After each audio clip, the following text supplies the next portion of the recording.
C'est difficile de résumer cette année 2024 pour Harapan, tant cette année a été dense, riche en aventures, en émotions.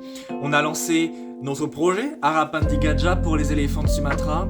On a réalisé nos premiers repérages en Thaïlande et à Sumatra. Et encore tout récemment, on a sorti notre premier long métrage en projection. Je vais vous en reparler dans quelques instants.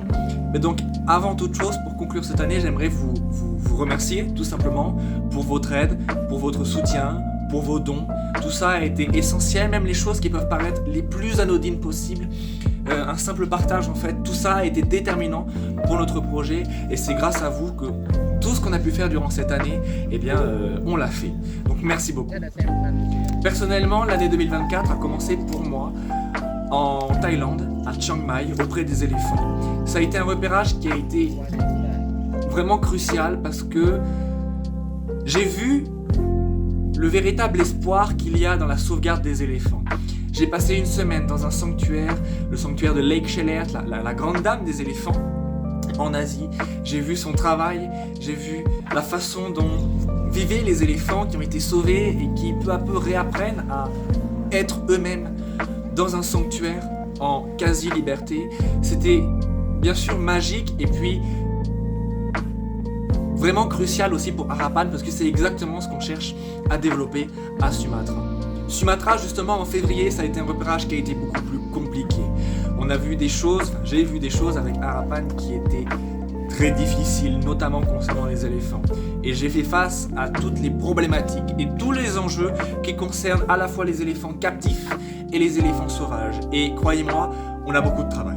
Mais le repérage qui pour moi a été le plus important, ça a été celui qui s'est tenu aussi à Sumatra pendant un mois dans le nord, autour de Medan et à Aceh, donc dans l'extrême nord de Sumatra, parce que là j'ai vu tout simplement toutes les opportunités qui s'offraient à nous à Harapan pour pouvoir agir.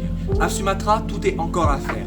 Il y a bien sûr des petits projets locaux, mais qui manquent de moyens et qui ont besoin d'un vrai élan de détermination pour pouvoir mener à bien ces projets en faveur des éléphants. La vitesse à laquelle disparaissent les éléphants, à laquelle disparaît la forêt, est bien plus grande que la vitesse à laquelle on va, nous, pour protéger ces derniers. Ces repérages, ils ont été essentiels puisqu'ils nous ont permis de construire et d'élargir notre réseau de partenaires, d'acteurs, de terrain à Sumatra et sur tout le continent asiatique. Et puis, avec ces repérages, on a pu déterminer quelles actions précisément on voulait mettre en place, sous quel délai, avec quels moyens, avec qui travailler, et puis surtout, où travailler, où commencer notre projet. Si vous suivez les dernières vidéos, si vous suivez Harapan sur les réseaux, vous savez qu'on a en ce moment un travail qui est en train de voir le jour à Poisangan, dans le nord de Sumatra, près du village de Karangampar. Il y a 60 éléphants qui vivent dans cet écosystème, l'écosystème de Poisangan, une mosaïque de forêts et de savanes asiatiques, de prairies, et ils ont urgemment besoin d'aide.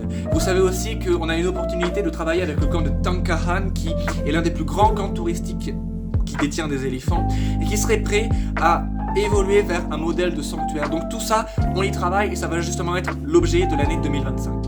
Vous le voyez quand j'en parle, en fait, il y a plein de choses qui sont à faire, il y a plein de choses sur lesquelles on est en train de travailler. 2024, véritablement, ce n'était qu'un tour de chauffe et c'est en 2025 qu'on va vraiment, là, lancer nos premières actions. Si vous suivez Harapan sur les réseaux, vous savez que j'ai entamé la conception de 2 grands plans d'action pour les éléphants. D'une part pour les éléphants sauvages, donc les éléphants de Poisangan, qui sont victimes des conflits. On a vraiment beaucoup de travail à mener là-bas. Il y a déjà des choses qui se font, donc on part de cette base-là.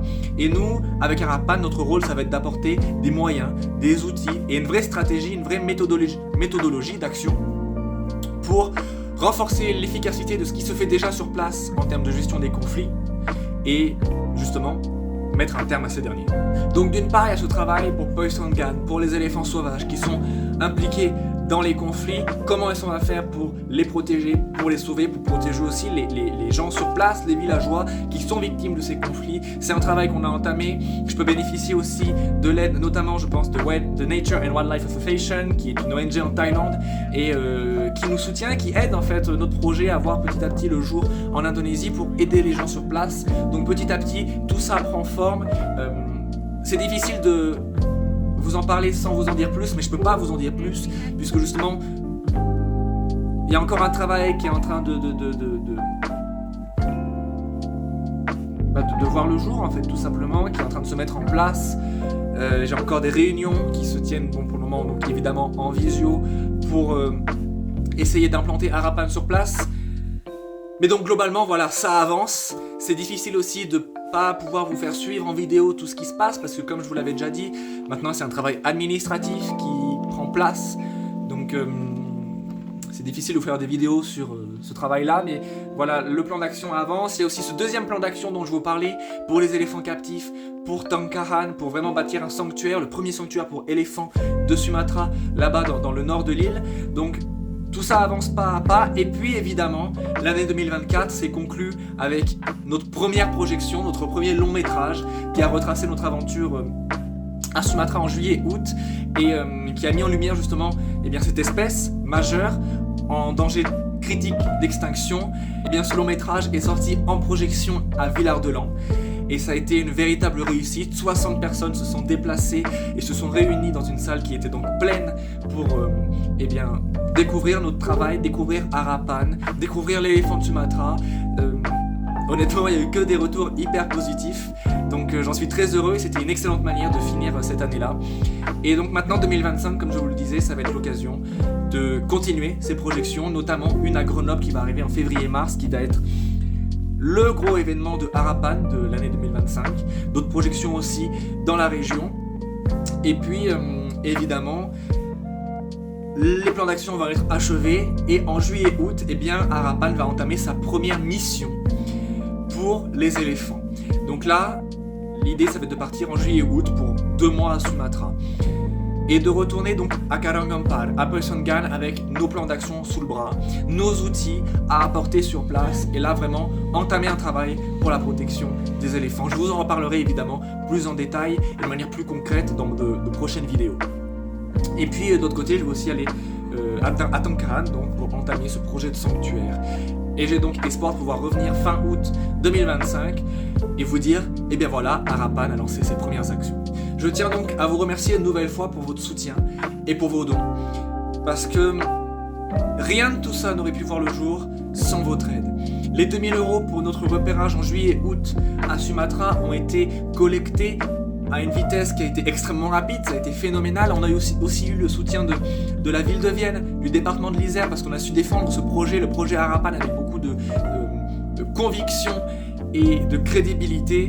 Et je suis heureux de voir que votre soutien perdure, que vous lâchez rien. Croyez-moi, moi je ne lâche rien non plus, évidemment. Je me démène pour que Harapan voit le jour en Indonésie. Et c'est bien parti, il y a encore énormément de bonnes nouvelles qui vont arriver en 2025 et donc je compte sur vous pour continuer de parler de Harapan autour de vous, de partager cette vidéo par exemple et tant d'autres choses qui nous permettent de gagner en visibilité et en poids tout simplement, en stabilité d'un point de vue associatif. Donc voilà, merci beaucoup, je vous souhaite d'excellentes fêtes de fin d'année, une excellente année 2025 et j'ai hâte de vous reparler des éléphants dans de prochaines vidéos.